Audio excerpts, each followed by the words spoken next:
Welcome to the show, YouTube family, friends. Smash a like and subscribe and say hello in the live chat as we unpack the action from today's Hampden and Wembley matches. Vamos! Ukrainians around the world were given some respite from the horrors of war today as the men's national team got the job done in Glasgow, defeating Scotland 3 goals to 1. We'll have to amend that for post-production credits. And it sets up a World Cup playoff final against Wales, which is to come. Elsewhere, Argentina rained on Giorgio Chiellini Azzurri swan song by shutting out Italy to win La Finalissima, which is a big result for Argentina. They continue to prowl. I'm Michael Lahoud. He's Jonathan Johnson, and we're breaking it all down. Qué Golazo begins now. Hey, everybody. I'm Michael Lahoud. He's Jonathan Johnson. Jonathan Johnson, how are you doing after today's international matches? Hey there, my man. Good to be with you. Yeah, I'm doing fine. It was nice to have that change of pace, from what's been quite a hectic end to the club season now to suddenly have like that leisurely stroll that international football brings for us, as neutrals with no direct skin in the game.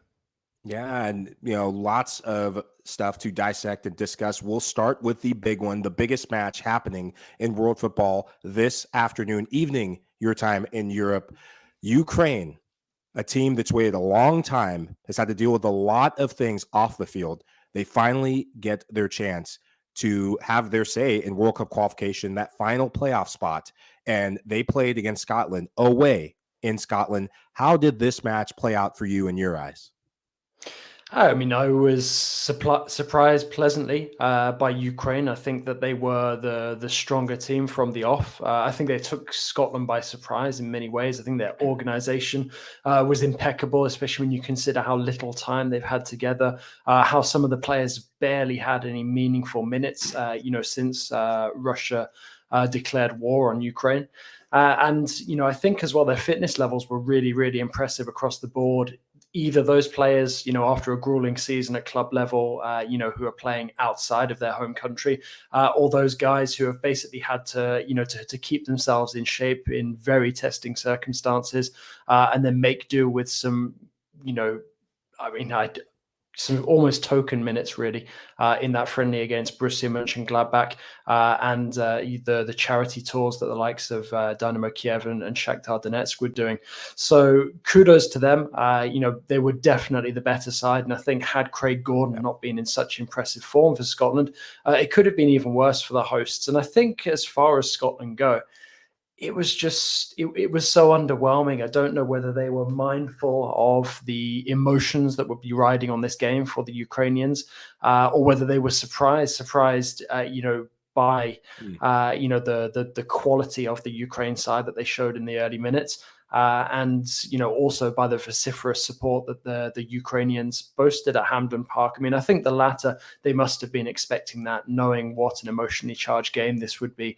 But, to see Ukraine almost not drop a beat since we saw them at the likes of Euro 2020 and in some of the qualification leading up to this, they're pretty much as solid as they were, and almost look more dangerous in front of goal than before, when sort of they were reliant on somebody like Yarmolenko to provide an absolute banger from long range. So I think that this was massively encouraging for Ukraine, and they showed that, yes, obviously they merit our sympathy and our understanding given the difficult situation with what's going on with Russia at the moment, but also massively deserve our respect just for the fact that they have some very technically excellent players, and their organization was impeccable too.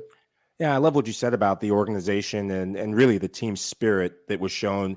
It felt like Scotland, who's usually a very spirited group, when they're playing at home, they bring the energy. Sometimes the football is lacking, but it felt like Scotland just looked like a team who were overmatched by the character of this Ukraine team, and the pups outside definitely agree with that. And one of the things that I've always been just befuddled by Scotland is you have players playing in a system that they're not used to. I think of Robertson in this 3-5-2 system, Robertson playing as a left wing back when he's typically used to playing in a 4-4-2.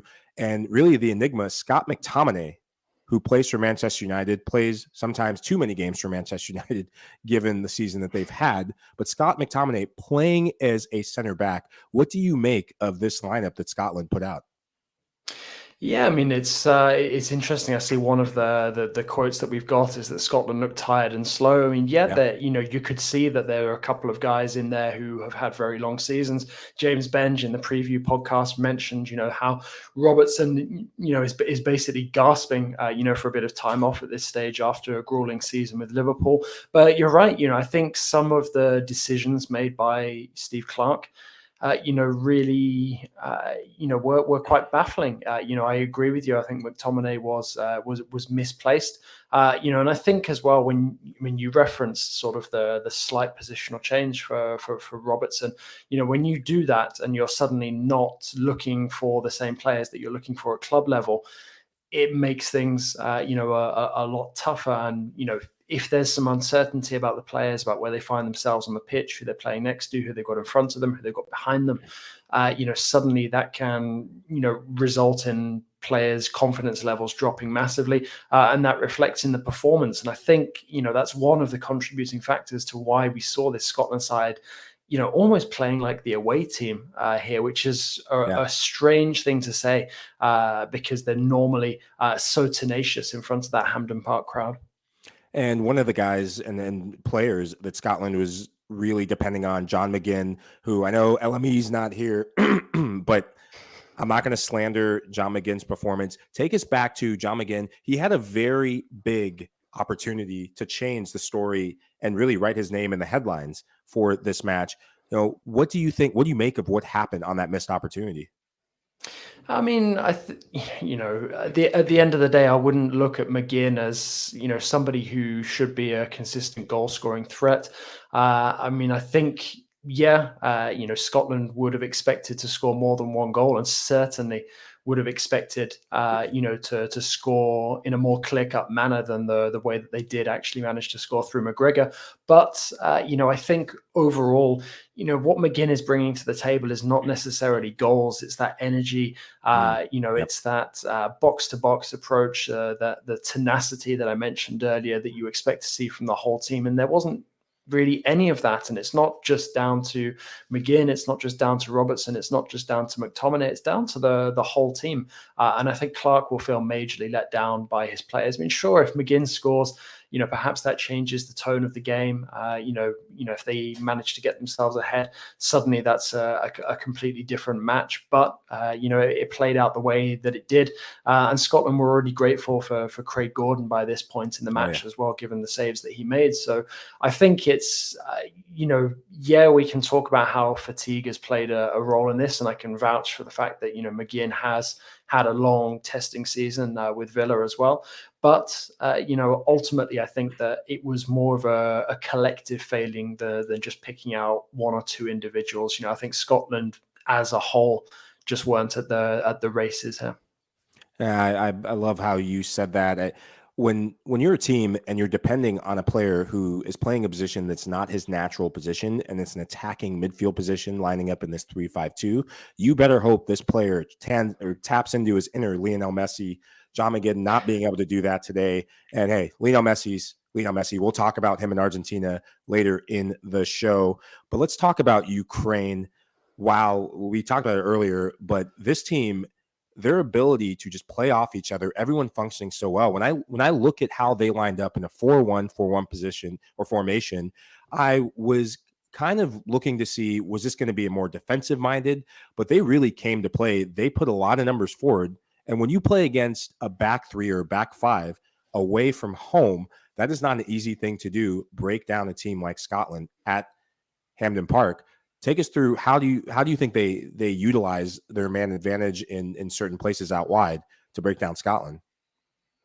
No, absolutely. It's not necessarily when you look at it on paper, the formation that's going to get you to a 3-1 victory. But, I think as well, Ukraine have some, quite underrated talents in that team. Yarmolenko, showed his technical ability and took the goal fantastically, the opening strike. And I think Yaremchuk, I think many people sort of just have this idea of him as just solely a target man, but he can also play himself. Got himself the second goal, and I think we all know that Ukraine's real sort of star talent is Zinchenko, and he played the role obviously with the assist for the third goal. So I think it was a mix of the organization, but also the talent shining through. I mean, something else that I think back to as well, because I remember seeing Ukraine draw 0-0 with France at Stade de France. I remember being really underwhelmed by the French performance and impressed by the organization, sort of the tactical approach by Ukraine. Obviously, they were coached by Andriy Shevchenko at this point. But I think one of the things that is most remarkable about this Ukrainian side is that despite everything that's gone on, despite the change in manager, they're still just as well drilled as they were around about that time, and then obviously going into the Euros as well. And I think that played a huge part. Everybody, we've been talking about how Scotland have moved players around, not necessarily familiar with the positions they're playing in. Ukraine, everybody knows the job that they have to do, the role that they play, the qualities that they bring to the team, and everyone sort of chips in to make the collective, stronger than, what you'd look at on paper and think that its value was. And I think that's ultimately how, this Ukraine side were able to break Scotland down, and end up finishing with a win by a 2-goal margin, which, nobody was expecting going into the game. I really thought that Scotland, would edge this one, but the truth is that they were blown away. And could have lost by a lot more had Gordon not been so on form. So I think that positional familiarity was certainly key for Ukraine, but also we can't underestimate some of their star quality. Perhaps we don't consider Ukraine an elite footballing nation, but I think it's about time that we put some respect on their name, not just because of the situation with Russia, but because of what they've achieved, how they've progressed in the game in the last couple of years. Because this is definitely not a one-off, and it's something I was able to see in person, and it doesn't surprise me that they're now getting dominant results against teams like Scotland. Yeah, this is a team that hasn't played for 6 months. Remember, folks, 6 months, that's a long time to just be away from having a competitive game, let alone the fact that there is war that they're dealing with, the emotional implications, the emotional gravitas of this game for these players. So plaudits to them for finding that will. And we've seen this before, maybe not with war, but with crisis. Crisis brings people together or can tear them apart. And you're really seeing a team environment. And let's go through Ukraine and some of their players. I mean, Yarmolenko plays for West Ham United, a player and a team we're all familiar with, as we've covered him on this show, his contributions to them. And in that midfield, Malinovsky, a guy who doesn't get enough love from Atalanta, that ball that he hit over the top, that was world class over to Yarmolenko. And it just makes me wonder, if you're a team in Group B and you're watching this Ukraine team, what are you thinking? Are you taking notes and saying, holy crap, we got to keep our eyes on this team? Yeah, I mean, I don't think that anybody can sleep on Ukraine. They have some fantastic talents. I mean, we haven't even mentioned guys like Viktor Sigankov or Vitaly Mikolenko, two also known quantities. And I think it's going to be of particular interest to the USMNT as well, given that they'll be first up against the winner of Ukraine and Wales. But that group is shaping up to be pretty tasty. You've got England, who obviously ended Ukraine's run at Euro 2020 in the quarterfinals, and then Iran, who are rarely overawed on the international stage. So, I find it fascinating, and I'm really keen to see now how Ukraine approach this clash with Wales, because if I'm being honest, I actually kind of feel like they've almost done the hard part, winning away against Scotland. And obviously going to Cardiff is not the easiest trip for them to make. But I really think that Ukraine stand a great chance now of joining the likes of the US, England and Iran in that Group B. And I think as well, something else to bear in mind is whoever it is who makes it, will be playing all of their matches in the same place as well. It's the Al Rayyan Stadium.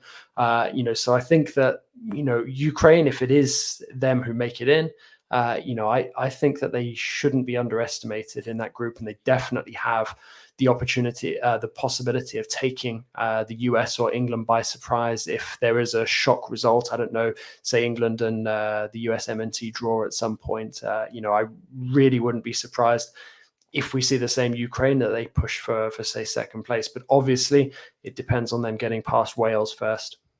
Oh, so you're already. Oh, England's already won the group. Typical, typical of what happens in Europe. Sleeping on the Americans on the good old US of A. Got my Texas flag in the background. You guys have just got to be grateful that you're there this time. Yeah. Well, hey, you know what? You can't give credit until they actually win the games and get the job done in the World Cup. So we'll get to that when it matters and when it counts. But I agree with you. I love what you said about Ukraine and really whoever makes it through this World Cup path to get that final place in UEFA. They are going to be one of the wild cards in the group, whether it's Wales or Ukraine. And let's segue over to Wales-Poland playing in a Nations League matchup and really a test match. It comes at the right time for Wales to have a competitive match to prepare for this meaningful playoff final match to get to a World Cup. Losing 2-1 to a Poland team that has already qualified for the World Cup. What did you make of their performance today? Does that give you hope in preparation for this matchup against Ukraine? I mean, I'll be honest. I can't comment too much about it because I've only seen sort of the brief highlights. But I mean, I think when you look at it on paper, I mean, Wales conceding 2 goals in the final 20 minutes. So there was a period where they were on top.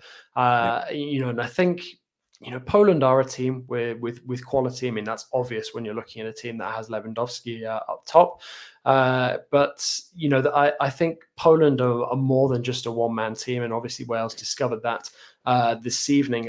But I think as well for Wales,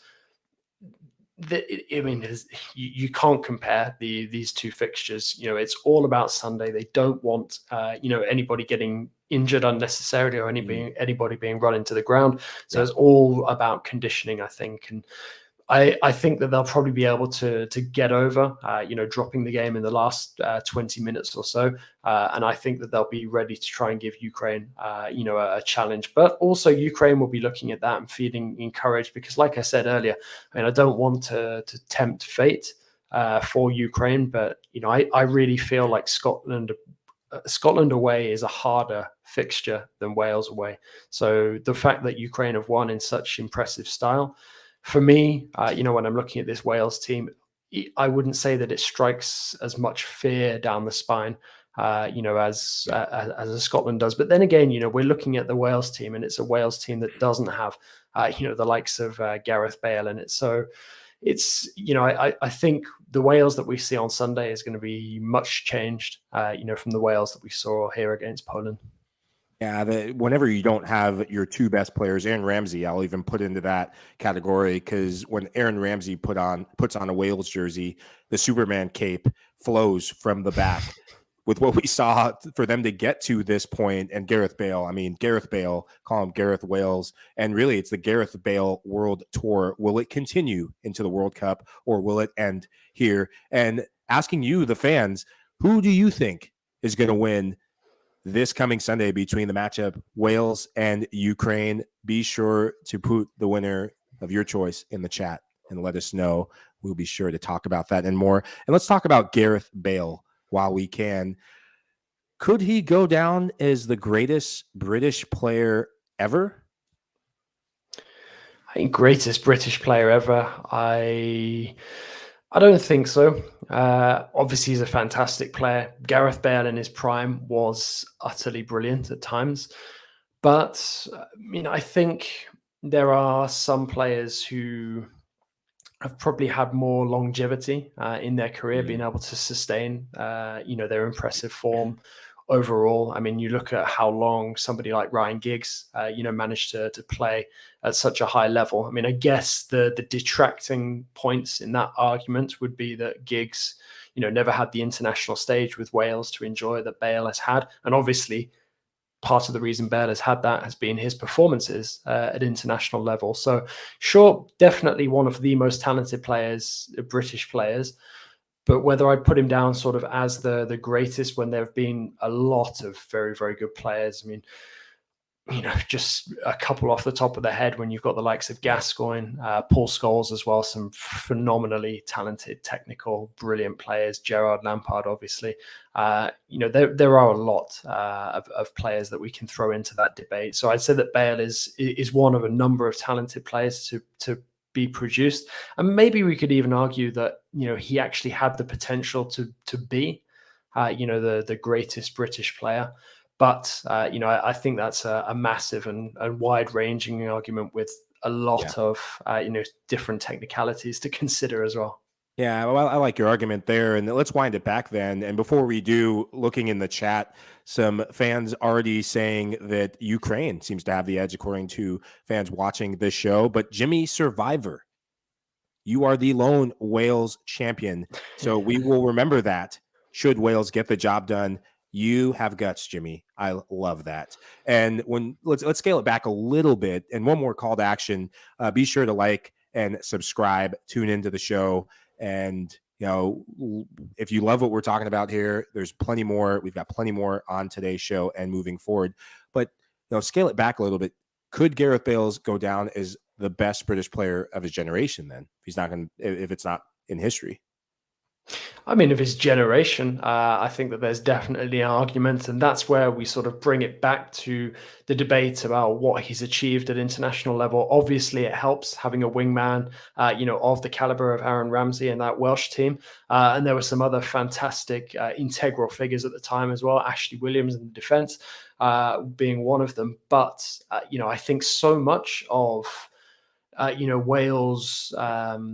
I wouldn't really call it an explosion on the international stage, but sort of a rise to prominence, certainly around Euro 2016, that owed to the fantastic form of Gareth Bale, really, at the absolute height of his game. And if he could have sustained that for a while, then he probably could have made an argument, for the other category that we were discussing. But certainly, I think he's definitely one of the most talented players of his generation. And I think maybe the most frustrating thing about it is it almost feels when you look at it. I mean, each to their own, and he doesn't have to live for football, but it just kind of feels like if he was maybe more emotionally invested, and I don't know if that's maybe a reflection of the fact that he never really, maybe felt like he fit in at Real Madrid. I mean, I know he achieved a lot there with the club, but perhaps if he was somewhere where he felt a bit more at home, he might not have lost that passion, and we wouldn't have had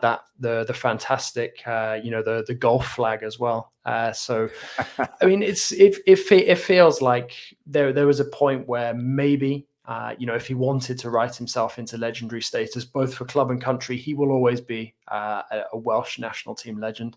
But if he wanted to remain legendary at club level as well, either he sort of took himself a bit more seriously and knuckled down, or made a move a bit earlier than now, when obviously he's leaving on a free transfer from Real Madrid this summer. Yeah, and you said it. Breaking news today coming from Gareth Bale himself. A heartfelt letter to Madrid and the fans. I know it's been kind of a broken relationship and a fractured relationship at times. Wales, golf, Madrid, no longer Gareth Bale leaving Real Madrid. It's been a beautiful love story, love-hate relationship. The trophy cabinet says they love him. The fans, not so much. So I'm going to ask you, Jonathan Johnson, where to next for Gareth Bale? That's a good question. And honestly, I think, if he wants to have any sort of meaningful remainder of his career, he has to go back to the UK, go to a Premier League side. I mean, I think that there are still a lot of Premier League sides who will look at what he's still capable of doing at international level, what he's done in flashes when he's been able to, like that loan spell with Spurs, and feel that there is still a player there that, they can maybe get back to his best, perhaps a team that's not in Europe just yet, but is maybe looking to get themselves back on the continental stage. Who knows? Maybe an Aston Villa, somebody like that, because I think wherever Bale goes next, there will be a splash. There will be a lot of excitement. But, I think as well, he has to go somewhere where he's going to fit in. Southampton's a good shout as well from Natalie. it would be kind of like a fairy tale ending to that. And it would be nice as well to see one of, a band of so many talented players that came through the Saints Youth Academy, actually sort of go back and play a meaningful role there at senior level. But, wherever he goes next, hopefully he rekindles that passion, that desire, to want to go out, train every day. And get out there on the pitch doing what he does best, because when he is applying himself, he's a phenomenal talent. JJ, where I want him to go. There is no mistaking. But you can golf, Gareth. You can golf all day, just not in Manchester. But would you take him though after the last couple of years that you've seen from him in Madrid? I would, because this man can still deliver on set pieces. He wants to be back in the UK. Just has an amazing record when he sets foot back in the UK. And I'd let him go to Wales. Let him go back. Let him go to Cardiff whenever he wants. You can do whatever, Gareth. Just show up and take free kicks against the top 6. And I'll be a happy Manchester United fans. But we're going to take a break. After this, dive into the other big match of the day, Argentina versus Italy, and a few others. Hope you're enjoying the show. Qué Golazo, live recap, your national break. I'm not comfortable living in a hot dog. It's still way better than your house, kitty. I can't do this anymore, Mom. If you won't listen to me, then I really don't have a choice. So you're running away? South Park, the streaming wars, now streaming. Okay, well, I see ya. Bye, honey.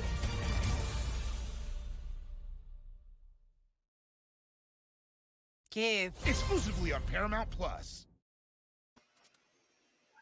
Argentina puts a butt whooping on Italy. The Azzurri looking a shadow of themselves, looking aged, not like fine wine, but like very decrepit looking wine. Lionel Messi, Martinez, and Di Maria, the stars of the show. 3-0 Argentina at Wembley over Italy.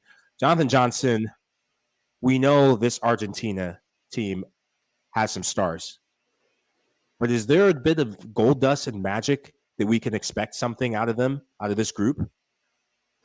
You know what? I don't actually think it's necessarily gold dust or magic. I mean, when you have players of the caliber of Messi, Di Maria, Dybala, Martinez, pretty much everybody in the Argentine squad, it's almost more important to be able to generate or build up a bit of chemistry. And I think that was the challenge that faced Scaloni when he came in.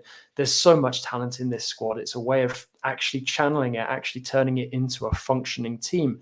And that is maybe the most impressive thing that's happened with Argentina over the last couple of years. They've got the Copa America title to show for it from last year.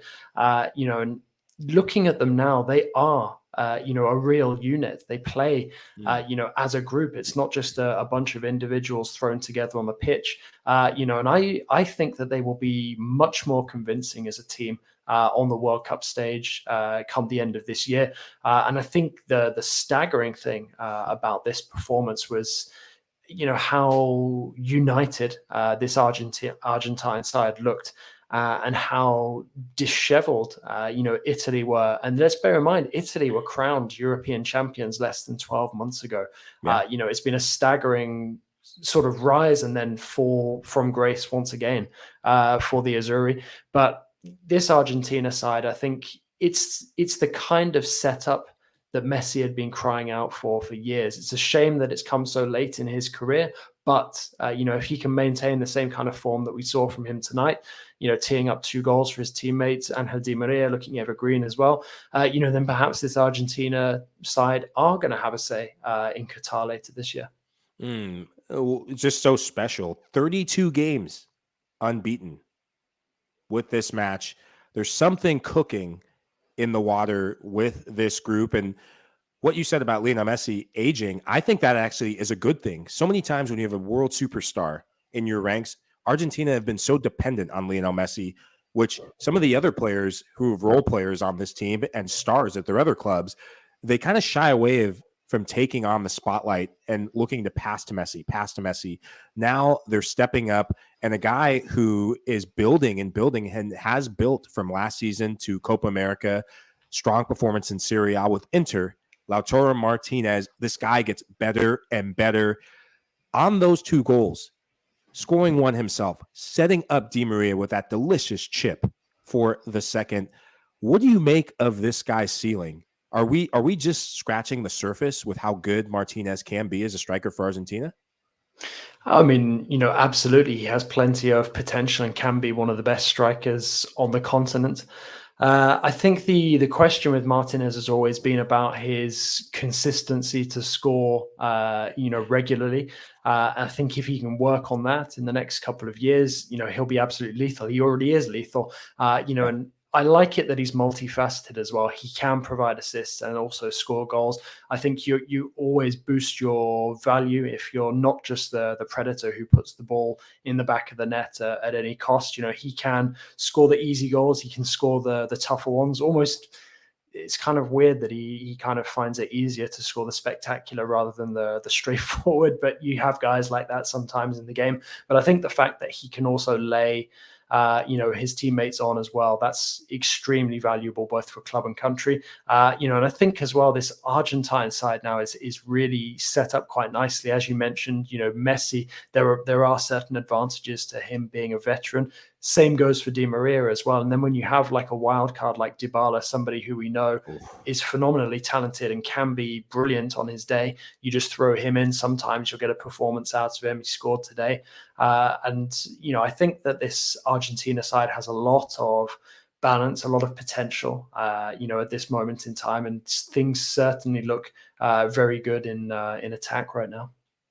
Given what they've done to get to this point, qualifying for the World Cup, playing in an action-packed, all-action CONMEBOL, does this match, a match like this, that's a statement match, really, to beat Italy 3-0 in Europe, what does it say about their chances at the World Cup? I mean, I think their chances are very, very good. I mean, with all due respect to all the other teams in that Group C, I think anybody who looks at that on paper is going to expect Argentina to finish top of that group. With all due respect to Mexico, Poland, Saudi Arabia, you would expect Argentina, okay, maybe not to get 9 points, but, certainly to finish top of the pile. I think Mexico will probably be the most challenging fixture out of those. But like we saw earlier with Poland against Wales, they're not to be messed with either. And Saudi Arabia have come on leaps and bounds over the last couple of years as well. So I think the fact that, Argentina will, have somewhat of a test in their group straight off the bat is a good thing. But, I'd be confident if I was asked, somebody put a gun to my head and made me give Jimmy Conrad my bets for the World Cup now, I would, I think I'd have Argentina, getting to the business end of the tournament. Yeah, they made more and more of a believer out of me watching them in Copa America. And really just, like you said, it's a team that's unified. It's a team that is unified for a common cause. And no, it's not just having Messi get that coveted World Cup title.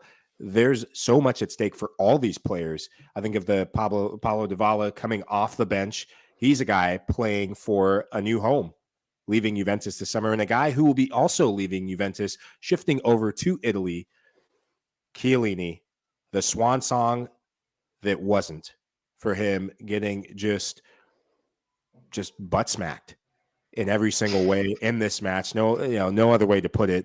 And moving to LAFC, moving to MLS. So congrats to him on just kind of this business end of his career, latter stages, a guy who's been just a champion to Juventus, a champion to Italy.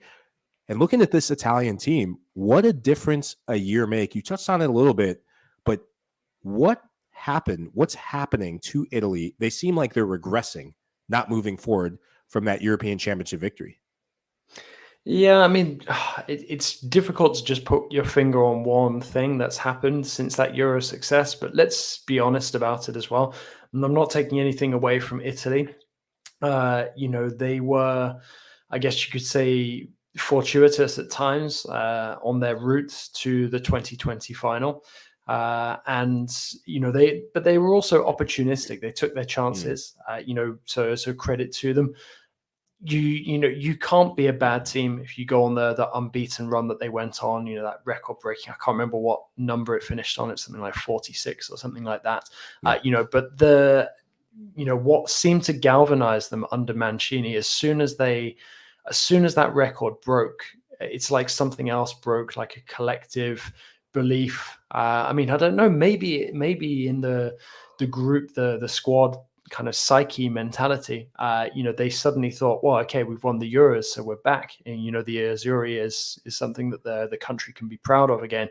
And being in a difficult World Cup qualification group, suddenly they found themselves, dropping down the standings and then dropping into the playoffs, and then obviously getting beaten, by one of a number of plucky European sides, currently on the rise. So for me, I think it's really, it's not for a lack of talent. I do feel that maybe there's a bit too much loyalty at times towards some of these aging stars. Let's be honest as well. If you were Chiellini at that moment, surely there must have been a thought in his mind, well, it's going to be impossible for me to go out on a much higher note than this Euro success. So I'm going to retire internationally now, maybe prolong my club career by a season or two. And now suddenly he finds himself on the move and retiring from international football anyway. So I feel that maybe there was a bit of stubbornness on the part of some players who could have stepped aside and created space for this younger generation. But also at the same time, when you look at that Italian squad and Italian football as a whole, there isn't actually that much coming through in the way of a younger generation in terms of sort of international quality. Yes, there are guys like Berea, who are coming through, and is going to be the spine of this team for sort of the next decade. But when you look at that group and you look at someone like Marco Verratti is going to be nearly 35 by the time he next potentially gets the chance to play in a World Cup, which is insane. That would be his first World Cup ever. Yeah, I think it just shines a light that much more. A guy that they were missing, Chiesa. Yep. Team of the tournament, a guy who could make a difference in the final third. But I agree with you in terms of the loyalty to older players and really some of the young guns coming out of Serie A, coming through Italy. I wonder what this is going to force not just management to do, but some of these younger players. I'd like to see them get into the top 4 teams and seeing how they grow and compete at this level. But Italy, definitely a crisis moment for them. And this match really shines a light on that of where they are at. But call to action for all of you watching, listening in, tuning in. How far do you think Argentina will go in this upcoming World Cup? Are we seeing some silverware? Are we seeing just disaster? Let us know. Put it in the chat. And that, I can see that Des has corrected me there. 37 games unbeaten, still a phenomenal run. And you're right to raise the point about Chiesa as well. Somebody who was missed by Juve as well as Italy. So I think when you've got guys like that coming through and starting to play a key role as he was at the Euros. I think you really have to embrace the younger generation at some point, even if they might not be as good as some of the older generation were in their prime. I think at some moment you've got to sort of let it go. And I don't want to see Chiellini flame out at the end of his career, but sort of slipping into international retirement, getting subbed at halftime, is pretty brutal considering the champion that he is. And then going to Major League Soccer. It's not a knock on MLS, but it doesn't really feel like the right move for him. I don't see how he's going to go out on a high, making this switch. It's almost like he probably would have been better maybe seeing out one more season in like a squad role, just being there for his experience, as opposed to, trying to make the most of the last of this summer wine. Well, it truly is the end of an era, the beginning of the end of an era for that Italian backline. And last thoughts for me in this match, Italy didn't come to play, but a player who did come to play in a lot of ways, Donnarumma, some of the saves he made, it felt like it was Donnarumma versus Messi and the whole Argentine attack. Kudos to him for the saves he made, but it wasn't to be today for the Azzurri. They just got smacked and smashed and defeated at Wembley in front of 87,000 people. That's a statement win for Argentina. And final thoughts shifting over to Paul Pogba. PP. Oh, man. JJ, you take this one. I'll close it out. Just for me, Paul Pogba, talk about the end of an era, the end of the road for him. His second stint at Manchester United coming to an end. He's going to see out the remainder of his contract. As soon as his contract expires, it's ciao, baby. Paul Pogba going to be on the move. Not sure where he's going to end up. Rumored to be going to just about anywhere that's good in football. Maybe Serie A return with Juve. What do you make of his time in English football again? Really underwhelming, to be honest. I think many of us expected Pogba to go back and actually make something of himself at United. And I know he ended up, winning the Europa League. But, I think that feels like an absolute bare minimum. And let's be honest, it's not just been an individual failing, it's been a collective failing. I think the club have failed in the Pogba situation as much as the player himself. But that doesn't excuse, Pogba for, almost kind of downing tools at times, it feels, because when you see him play for the French national team, it's obvious that there is still a very high quality player there. It's just he sort of picks and chooses, when he brings that A game, to club level. I'm unconvinced that a return to Juventus would be the best thing for Pogba. One, I don't think Juventus is necessarily the most healthy environment for anybody who's there at the moment. It's getting better, but it's not a club that's been in great health over the last couple of years. Also, I think Pogba's in danger of his career being a bit repetitive. I think, he's seen going back to United didn't necessarily work out the way that he expected it to. Why is going back to Juve going to work out any better? And I'm not saying that as somebody, who would want to necessarily see him come to France. I also don't necessarily think that coming to Ligue 1, obviously PSG would probably be the only destination for him. I don't necessarily think that would work either. I think he'd be too much in his comfort zone, if he was back home. So I don't know, maybe a move to Spain. But, again, there's not too many suitors that you could see on the horizon at this moment in time, especially with Barca facing financial oblivion for about the 70th time this year. Honestly, it feels like Pogba is at a crossroads in his career. I don't think that he should repeat the mistake that he made in rejoining United by rejoining Juve. I think he needs to think a bit longer and harder. Obviously, he suffered massive loss in his life away from the field recently with super agent Mino Raiola passing away. And I think that Pogba would benefit from considering his future a little bit more. I don't know, perhaps this international break is exactly what he needs. The opportunity to have a chat with Didier Deschamps to get his head straight, work out exactly what might be the best move for him. And I think he needs to go somewhere where he's going to be important, going to feel valued, to get the best out of him. And it just really, his time with United just kind of leaves a bitter taste in the mouth because it could have been so much better than it actually was. Well, he's going to have ample opportunity over the next couple months to really entrench himself and endear himself to whichever fan base he ends up at. I would love to see him in Serie A, maybe not with Juve, but with so many clubs on the rise. I think of the two Milan clubs. Could we see Paul Pogba heading to a Milan, whether it's blue half or the red half? These are the conversations that we're excited about as this summer rolls on with Qué Golazo. And also, let's not forget, United fans, Jesse Lingard also on his way out.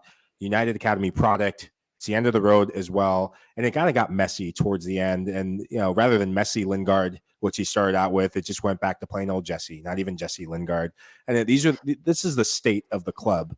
And it really kind of rubs me the wrong way to see my favorite club. And I know, if you weren't a Villa fan, your favorite club, your second, just say it on the show, your second favorite club.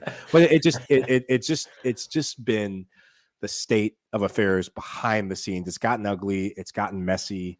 And I think it's time for some of these players that have been at the club for the last 3, 4, 5 years to move forward and start a new chapter. So thank you for your service to the club in the ways that you have. There were good times, but there are also some not so good times. And could we see him at West Ham? Could we see him on loan? I know Tottenham Hotspurs, they're signing lots of people. There seems to be a Spurs revolution, but this is what the summer's for, and we're excited about it. And Jonathan Johnson, I know it's your bedtime, but we have to ask final thoughts from today. A lot of action, lots of ground we covered. Well, yeah, final thoughts, because you assume that I would be a United fan if I wasn't a Villa fan. But United were the team that everybody loved to, like, either you were a United fan when I was growing up, or you loved to hate them. I was one of the guys who loved to hate them. But I think it's a sign of the times when United don't even really bother you that much anymore. That's sort of how far the Red Devils have fallen, sort of in the years since Ferguson left as manager. So, fingers crossed for you that only good times are ahead at Old Trafford, and Erik ten Hag can get this revolution kicked off in the right way. But no, just final thoughts. Looking forward to chewing over that and many other topics with you over the summer. And, looking forward to this blast of international games that we have before everyone goes off on holiday. Love that. Well said, Jonathan Johnson. And on my end, two things. Heung-min Son, not even in the conversation for PFA Player of the Year. What in the hell? What in the Sam hell are we doing, as they say here in Texas? Like, blows my mind. Sonaldo not getting the love and respect he deserves. Well, there's a change that's coming. I think he's going to light it up again and then some this coming season in the Premier League. I wouldn't be surprised if a big club puts a big offer for him. Don't think Spurs will let him go, but this is just the beauty of the transfer window. Anything can happen. And also, U.S. men's national team will give our other friends in Soccer We Trust a shout. U.S. men's national team playing tonight, 6 o'clock Central, for those few people in the Central time zone. I know East Coast gets a lot of love, rightfully so. At 7 p.m. Eastern, U.S. men's national team versus Morocco, playing in Cincinnati, Skyline Chili Fest. Cincinnati delivering with a beautiful atmosphere at TQL Stadium. Be sure to tune in. And also, Jimmy Conrad, Charlie Davies, Heath Pierce, in Soccer We Trust. Be sure to check out the pod. Those guys are doing great stuff, getting it off the ground. Our producer, Des Norris, also involved with that. And I think that does it for today's show. Thank you for tuning in. Jonathan Johnson, as always, pleasure to work with you. Always a pleasure. Always enjoy our conversations. And those of you at home, thank you for tuning in. This has been Qué Golazo. Goodbye.